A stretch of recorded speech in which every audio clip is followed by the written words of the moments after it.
All right, Bulls and Bears. Hey, you know what time it is. It's time for some more economic reality. And it's been a couple days since I put out a video. Today, I have a lot of news to get caught up on. I've compiled data and information from about 40 different news articles and news items that I pulled together. I'll list a few of the sources today, but with so many different sources, so many different articles going into this, I can't really say every specific website or every specific item. But if you look around, you've probably already seen some of this. But we're going to get into the details behind it, not just reading the headlines, but giving you the reasons why and what we need to do to get prepared going forward and where we're at in this economy. Now, this is mostly based on the US, but if you look around the world, things are very, very similar as the mechanism of money creation is pretty much the same throughout the world. Now, there are the BRICS nations out there aligning against the US dollar and going outside of the fiat currency. Now, that is partly commodities backed, precious metals.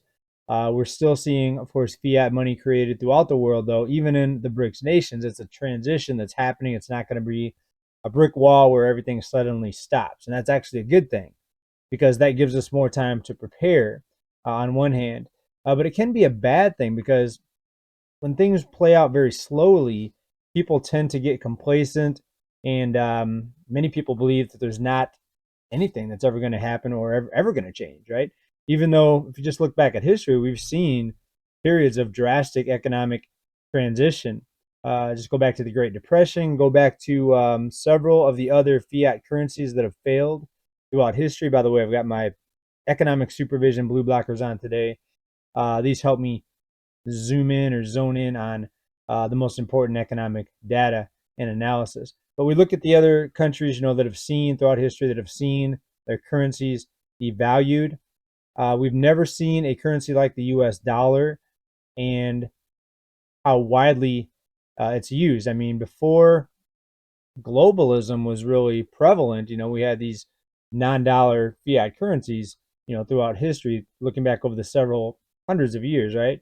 The UK pound at one point, several other currencies have been the world reserve currency. But with the globalism the way it's been over the past, especially 50 years, and with the trade the way it's been, the U.S. dollar has become not just the dominant currency now. It's still about over 60% of all trade in the world, U.S. dollar. But we've never seen this strong of a currency, and that's why it's going to be very lengthy, right, for a withdrawal from the dollar. But things are happening. We've got de-dollarization. That's part of the reason for the inflation that we're seeing right now. Let's go ahead and, without further ado, let's get into a lot of the more recent economic data. Last week, the trading week that went up to, let's see here, it was the 9th, was Friday the 9th. Oh, no, Friday was the 10th, I apologize, up to the 10th, May 10th. The strongest week of the year in the Dow Jones. That just further underpins what we've been saying here, that the markets, Wall Street, are not the actual economy. Now, some people look at them as the economy because they're investors, but when you look at the big picture, you have to look at Main Street. What's happening with most people? Well, we're going to get into that here in a minute. Another record credit card, not just record credit card debt, but the average balance is also setting records here. Because when you say records, people say, well, there's more people than there were 10, 14 years ago. So, of course, the total amount of debt is going to be higher. But no, not just that. When you look at the average per person, it's also in record territory. But yet, people still think that there's this magic soft landing that's either going to happen. And some people say the magic soft landing has already happened. Right? How can you have a soft landing when you have home prices that are on average 30% higher than they were at the peak of the housing bubble, right? So it's almost like people forgot that there was a housing bubble. People forgot that there is such a thing as overvaluation. Things are too expensive. People just always think that there's going to be the next bailout, the next assistance program, um, to keep everything going, to keep these bubbles inflated, right? And don't get me wrong, they could do a lot more to keep these bubbles inflated. In fact, if you look around, there's plenty being done right now to keep bubbles, including the housing bubble, propped up here. We've got several banks right now engaged in first-time home buyer grants. And the definition of first-time home buyer is someone that hasn't bought a principal residence in 3 years. So you could have had somebody that sold their home 4 years ago, but now they're considered a first-time home buyer again, and they qualify for grants through most of the biggest banks in the U.S. That's just one example. And if you stay tuned, and maybe you've been tuning into every video, I've listed here hundreds of programs similar to the grant program that allow people to purchase overpriced assets, to allow people to continue to live in debt. Another example here is we have mortgage programs right now that are modifying the mortgages of VA loans, of veterans with VA loans.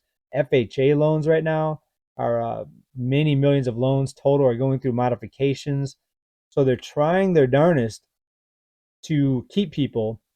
Is that the right word? Darnest? Darndest? It's a word I haven't said probably in 10 years. All of a sudden, it just came out of my mouth. I don't know. But we have all these programs looking to keep people into their homes. They don't want it known that these homeowners, a lot of homeowners anyways, are in big, big trouble and are having a hard time, keeping up with their monthly mortgage payment. The Fed says interest rates will stay at 2-decade high until inflation further cools. Wow. So we went from the inflation's temporary to it's sticky to, oh, now we're winning the war on inflation. And remember back beginning of the year, late 2023, also, they were talking about rate cuts because they were winning the war on inflation. And we told you here every time the CPI number came out, it continued to get worse and worse and worse. But the words that they used made it seem like prices were coming down. And sure, they would point to a couple things here and there that became less expensive. But most things, 95% of things that you and I, that consumers buy, are continuing to go higher. Got a chart here. This paints a really good picture on what we just talked about. The inflation, the CPI inflation, consumer price index, right out of the Fed's own data. All right, and we're going to give you a real big picture look today. This goes all the way back to the late 40s, right?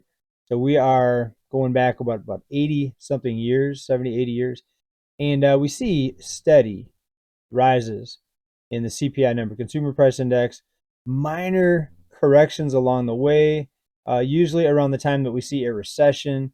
And if you look in the shaded areas, those are recessions. We see early 90s. A drop so minor in the cost of living through the 2001 sort of correction. Whoops, let me get back to the big chart here. With the events of 2001 causing market scares. Of course, the financial crisis, we saw the big run up in inflation, CPI, and then followed by a drop where it only dropped from mid 2008 to March 2009. Then we started going back up again, right? So it was about a 9-month drop in the cost of living, or cost of living came down for about 9 months. But look, on the way, all the way up since then, we've had some minor pullbacks, but folks, things continue to get worse, especially after 2020.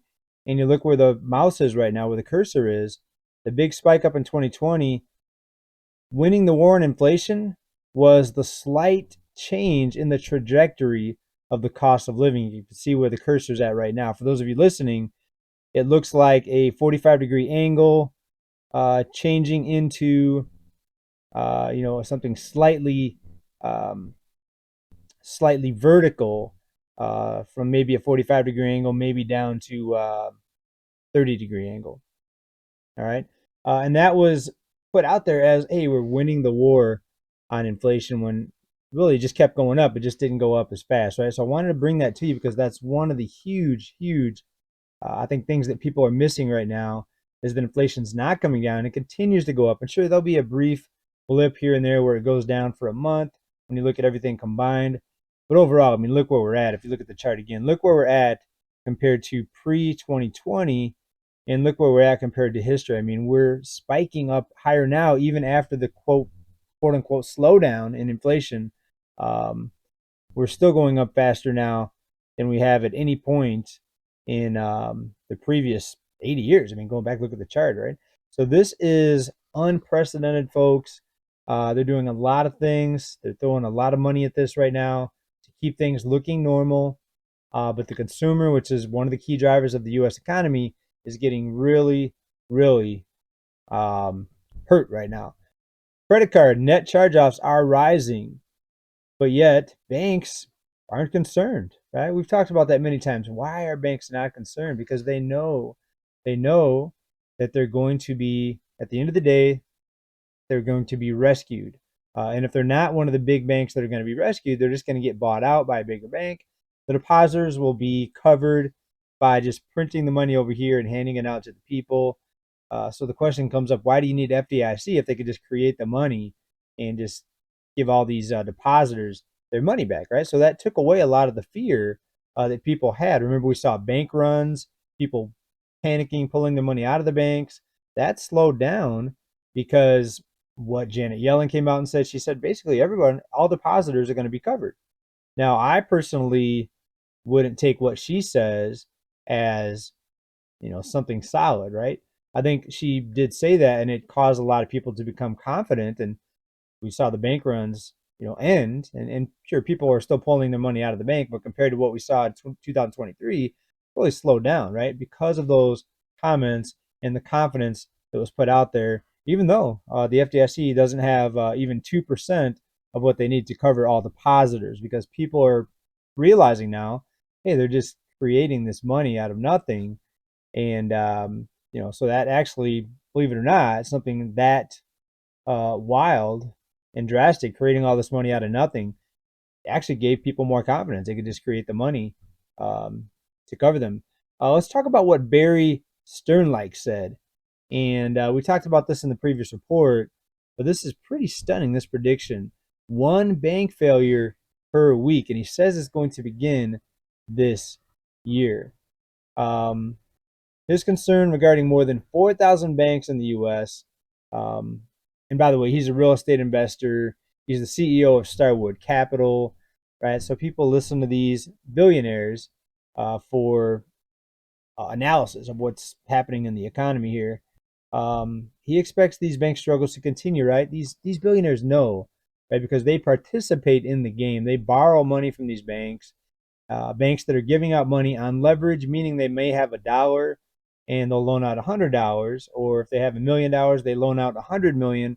In other words, creating money on a digital screen and loaning it out, even though they really don't have the money, because the policymakers have allowed this to happen, right? And I've said here, for things to really drastically change, to see a crash, you're going to have a huge event that's going to shake confidence so much that even the billionaires are going to be selling off. Just think health crisis 2020, just think 2001, buildings coming down, things like that, acts of war, all those things. Or you have to have a big change in policy, in the monetary policy. And you think the powers that be, you think the policymakers are going to go out and say, no more creating money out of nothing. It needs to be backed by a currency. So you think that's going to happen in the U.S., where they're going to start going towards doing what the BRICS nations are doing, right? Very unlikely. They're going to be protecting the dollar, right? They're trying to protect the dollar anyway.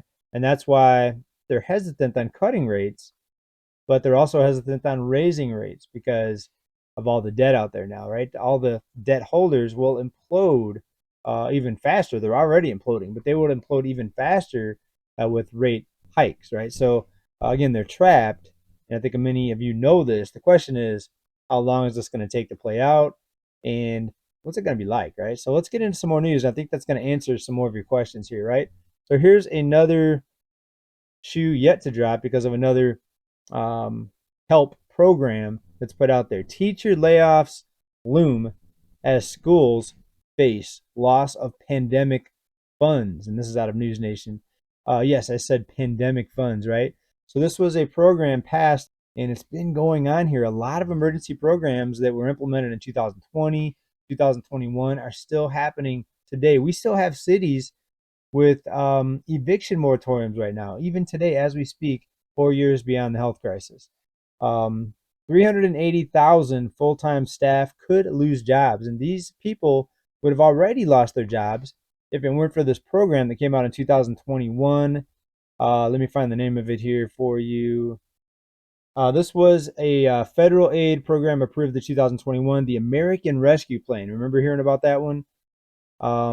Still going today, but it's going to be running out here in just a few months. Sorry, I got a moth trying to land on me. It's going to be ending here in just a few months. Yeah, see this moth? This is crazy. Holy cow. I guess he likes me. I guess I smell good or bad, one or the other. This is crazy, folks. This rescue program is going to be ending. What would the economy look like if it weren't for all the money creation with all the rescue programs, with all the newly printed debt? Because remember, money that's put in the economy is debt because it's borrowed money. So the U.S., we don't even have our own currency. It's borrowed. It's borrowed from the bank, right? The central bank. So this is where we're at, folks. Be ready, folks. Be ready because this thing's only likely to get worse, and even a correction could even mean bigger pain, right? But it depends on how well you're positioned. If you have a lot of cash, a correction is going to be a good thing because when prices come down, when you see assets drop and you have cash, it's a good thing. But this thing about this is most people have very little cash right now. If you look at the savings rate, we're at where we were now right before the financial crisis. We're at the savings rate that we were at about 2006, 2007, and the financial crisis unfolded in 2008. So we're right on the precipice. Could they throw a lot of things still at this to keep things looking normal? Absolutely. But many people are saying, that they're going to lose the ability to do that. And that the more they do it, the more we're going to see this inflation continue to spiral out of control, which is a crisis right now that's happening. It's just that it's not as noticeable as a crash. I meant to say correction, as a correction or a crash, right? So, but it's happening. It's just happening in the direction that makes it less noticeable with more money being thrown at the problem, right? So continue to brace for this, folks. People hear the word brace and they say don't do nothing because you're bracing, like you're holding on, you're bracing. Don't brace in that way. Don't do nothing. Do something, right? Get ready for what's coming. Continue stacking, planning, and even if you're not financially preparing, maybe you can't financially prepare. There's a lot of people that just don't have any extra money to stack or to put away any silver to protect against the runaway inflation that's likely coming. And many people that can't stack cash to prepare for a possible deflationary event in case we do see falling markets, crashing prices, and a falling cost of living. Some people just can't stack. So if you're one of those people, prepare yourself mentally because that's going to be just as big or even bigger than the physical financial stacking or financial preparation. Because if you're too stressed out and you can't think straight and you're losing your happiness, that's worse in my opinion, right? So stay sane. I know I see a lot of insanity folding throughout society when you look at the newly homeless, more people not able to just keep their heads in the game and just choosing to just drink themselves into oblivion. And I think that's one of the reasons why you see the spike in homelessness on top of the cost of living crisis that's further putting people in depression, hopelessness, substance abuse. And it's just going to get worse, folks, with everything that's happening right now. So many people, not enough resources, not enough roofs to cover everyone's head. So it's going to continue to get wilder. So continue to get ready, and we're going to keep stacking here, keep you on top of the latest news. So we're going to be ahead of the financial curve. Please make sure that you are subscribed. If you think you're subscribed, please double check. I'm just saying that please double check, and we're going to get through this together. Everybody keep stacking. Bye for now. Big love. Peace out.